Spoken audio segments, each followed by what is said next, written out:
Hello, and welcome to Reading the Bible in a Year.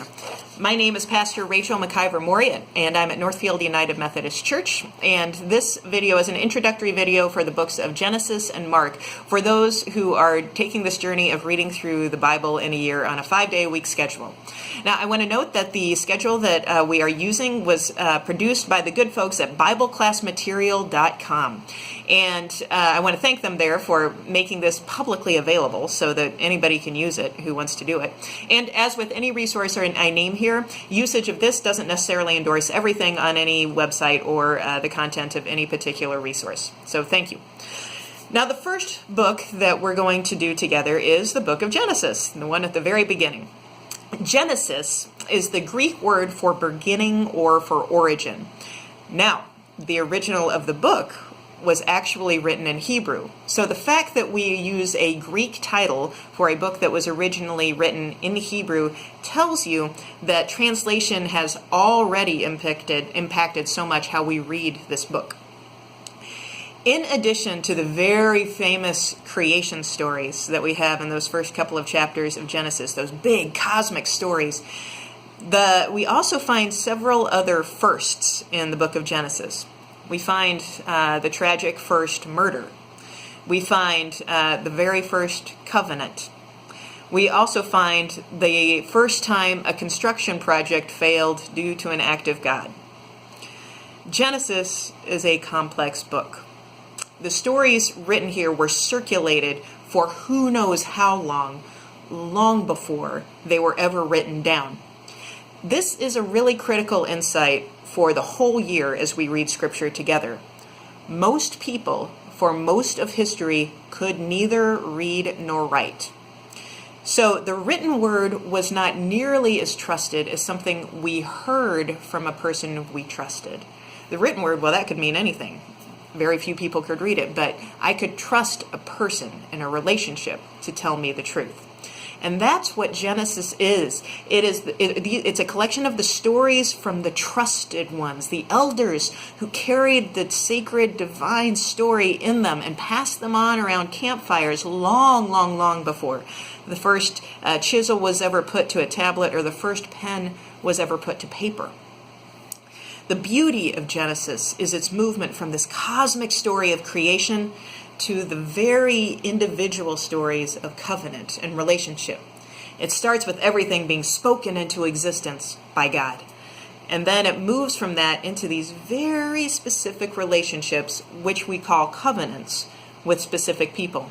And as for which is more complicated, creating the whole universe or relating to individuals, we'll let you be the judge. So, the New Testament book is the Gospel of Mark. The Bible, 66 books, actually has two parts to it. The Hebrew Bible, which Genesis is the lead-off for, and Mark, which is the lead-off for the New Testament. So the New Testament is centered around the life, death, and resurrection of Jesus. That's what centers the whole thing. Whereas the Hebrew Bible in the Old Testament, it spans thousands of years prior to that event. The New Testament Gospel of Mark is one of four Gospels: Matthew, Mark, Luke, and John. And these are the stories of and about Jesus, specifically. And there are some overlap between them. There's some things that some Gospels have that others don't. And there's sometimes teachings that have a different angle on them in different Gospels. The Gospel of Mark is the shortest and the earliest of the four Gospels. And that is the shortest is very easy to see. It's only got 16 chapters, and in fact our earliest versions of the manuscript end at verse 16:8. And there are other verses that we find in manuscripts after that. But the earliest manuscripts we have end at chapter 16, verse 8. And when we get there, you'll see why it's sort of a shock and at a very abrupt ending when we get to verse 8. The author of Mark was writing before the most cataclysmic event for the Jewish people in the first century A.D., and that was hands down the destruction of the temple in Jerusalem by the Roman Empire. Now, for anyone who is reading from an American context, I want you to imagine 9/11, September 11th, and then square that event, and that gives you a tiny sense of how cataclysmic this event was for those people.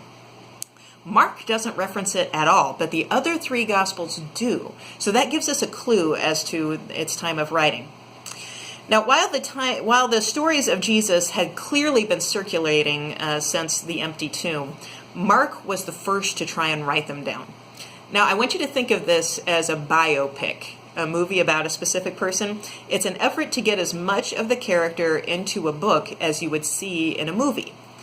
It contains less of the teachings of Jesus as the other Gospels, and it's way more focused on the suffering of Jesus and the suffering that those who follow him should expect for themselves. There is no Christmas story here, no visit by the wise men. Mark jumps in right away with John the Baptist, and Jesus is all grown up from verse 1. This week and many weeks, there's also a reading from the book of Psalms. And the Psalms are the songbook of the Bible. Think of it as a hymnal that lost its sheet music. While there are many that are attributed to David, there are also others like Psalm 137, which was clearly written during the time of exile some hundreds of years later.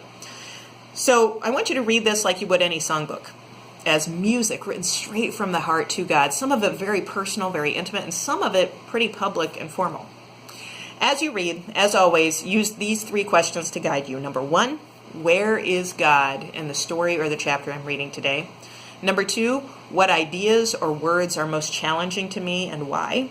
And number 3, is there anything going on in my life or the world around me that feels connected to the story or chapter that I'm reading today? Blessed reading to you. See you next time.